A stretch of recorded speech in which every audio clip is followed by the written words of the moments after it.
This is the Decoding Obesity podcast, where we simplify, demystify, and decode obesity, helping you lose weight and feel great. So gear up for a fascinating journey through this ever-evolving field, and let's see what we find. And please remember that the thoughts and opinions on this podcast do not constitute medical advice. Don't forget to visit our website, www.decodingobesity.com, for show notes and more info. And now, here's your host of the Decoding Obesity podcast, Dr. Avishkar Sabharwal.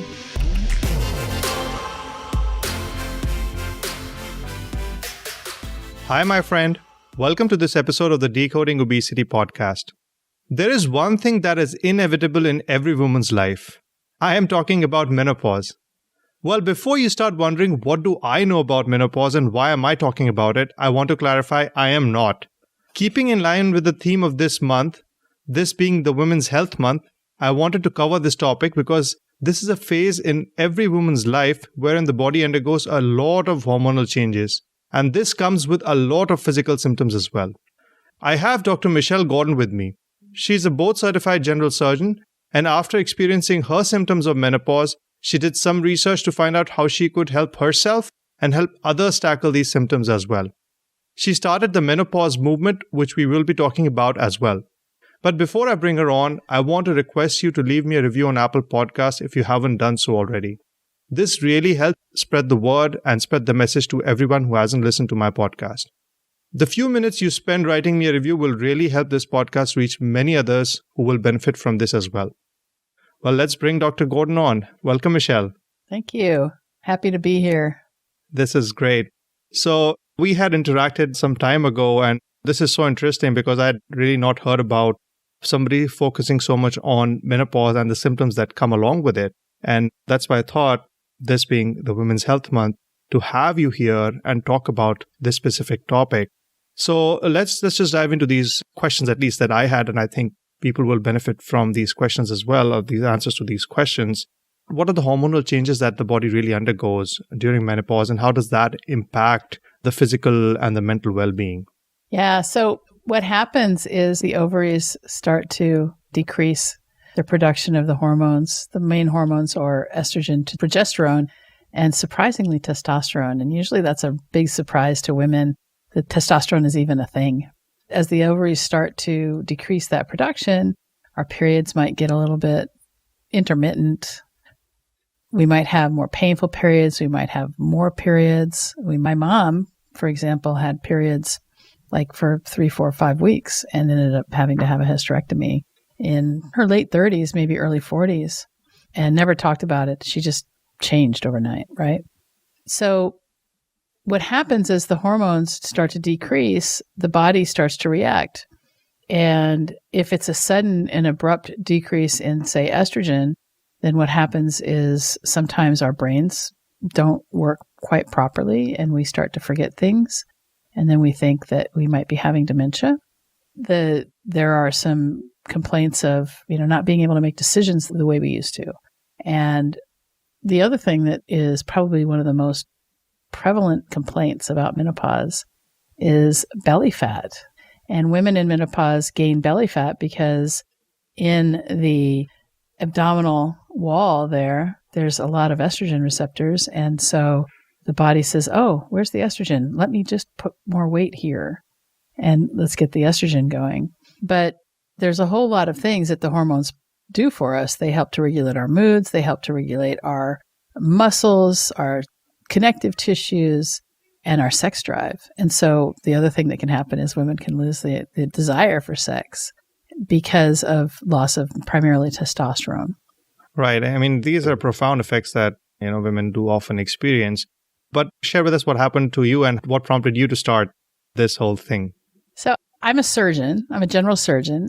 That's a high stakes, high performance lifestyle, right? So if I make a mistake or forget something in the operating room, people die.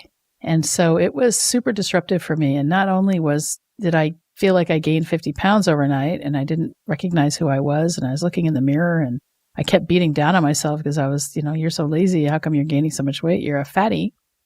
The other thing that happened was that I stopped sleeping well. I wasn't sleeping at night, and I was waking up multiple times with racing thoughts.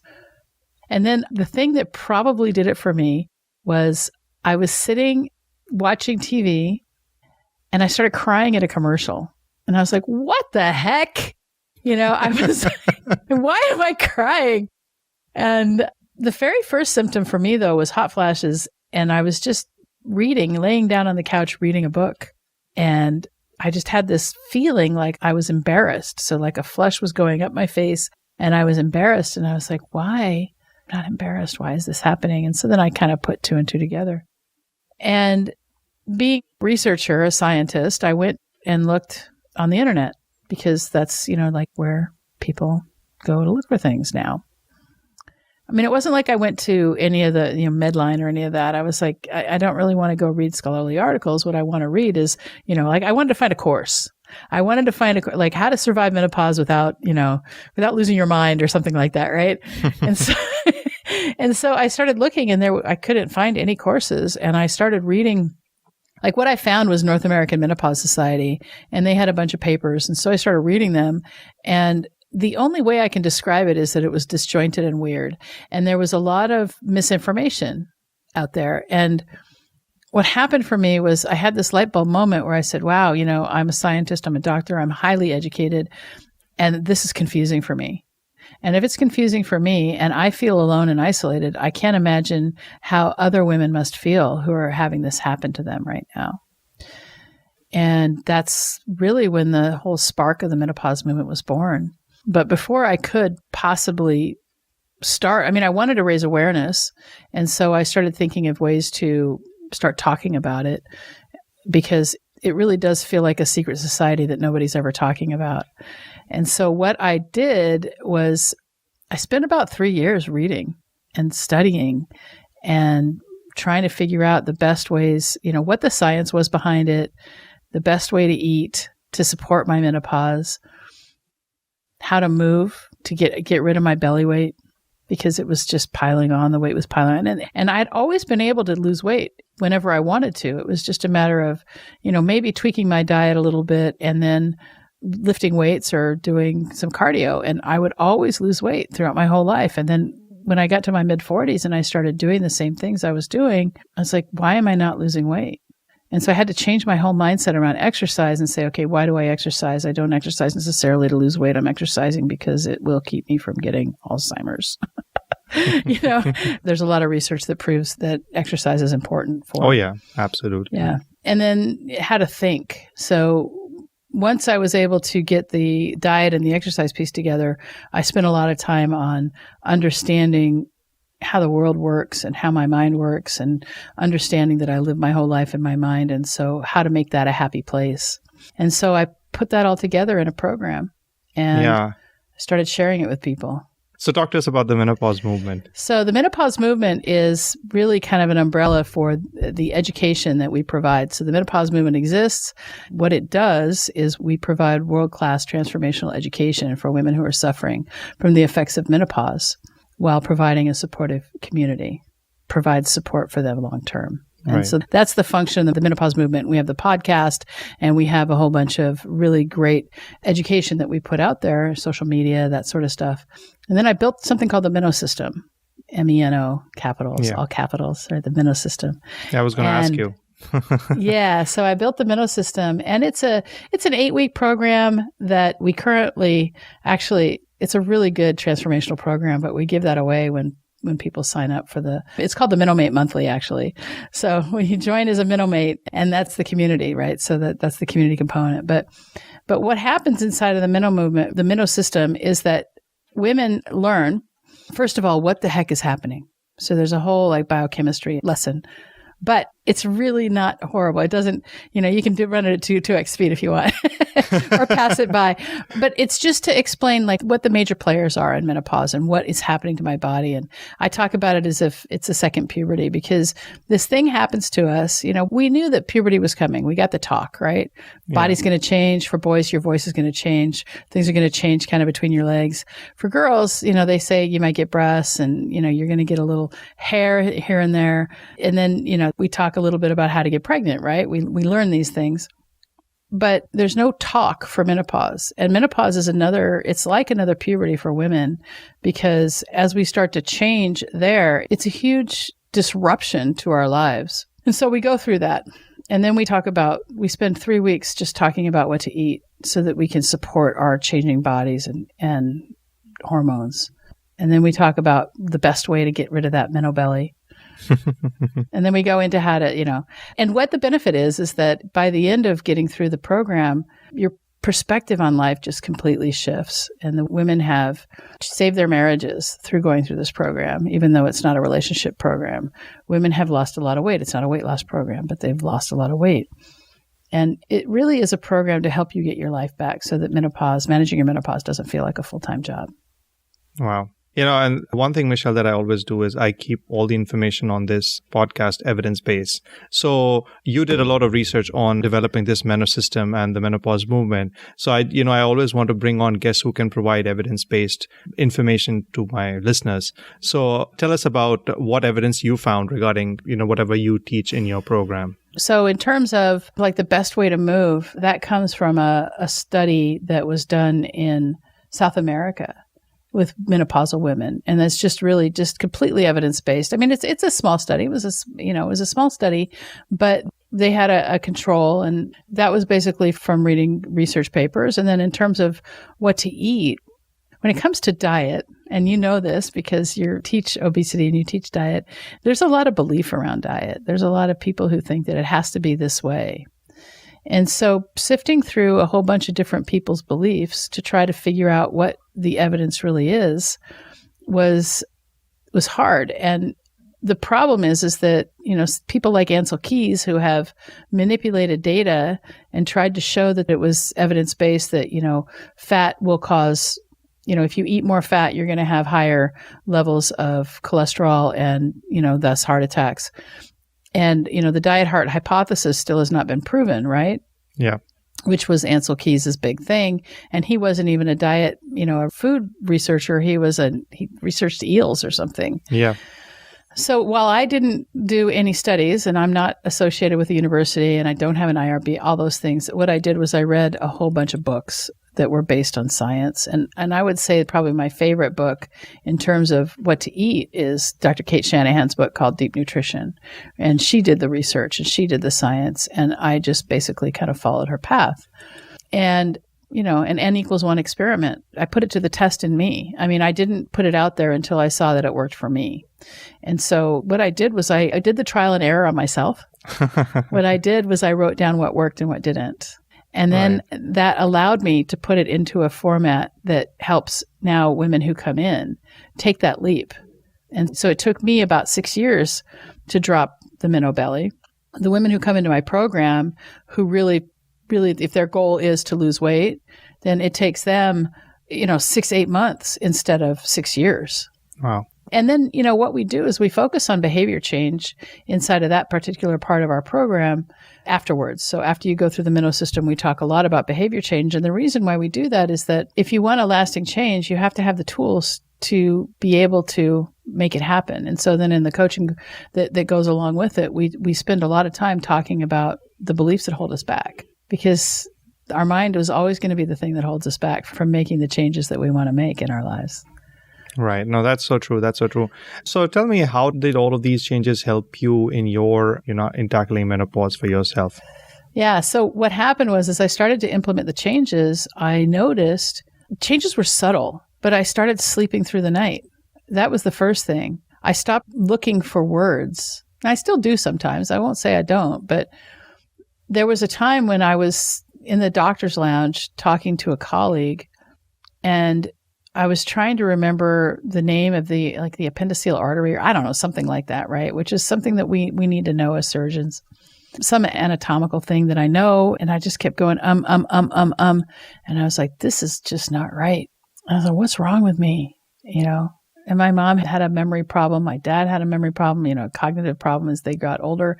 I thought, oh my God, am I going into dementia? I'm too young for dementia. And so I was like, what is happening here? And those instances have really decreased for me. And just because I started implementing these strategies, like, regular exercise and certain things in my diet, like not eating any manufactured oils or sugar. All right. So can you share some of the success stories that your clients or your group members have had with this program? Yeah. So like I said before, I mean, one of my Menomates, her marriage was on the verge of, they were breaking up.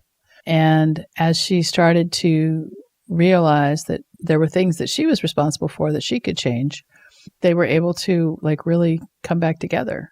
And I've even got a testimonial from a husband who says, I got my wife back, So there's that. And then there's women who've lost a lot of weight. And it's just an overall, there's this thing that happens in menopause where women just don't feel good. They don't feel good about themselves. And the women who have come through the program, almost all of them will say, my outlook on life, I look forward to it now.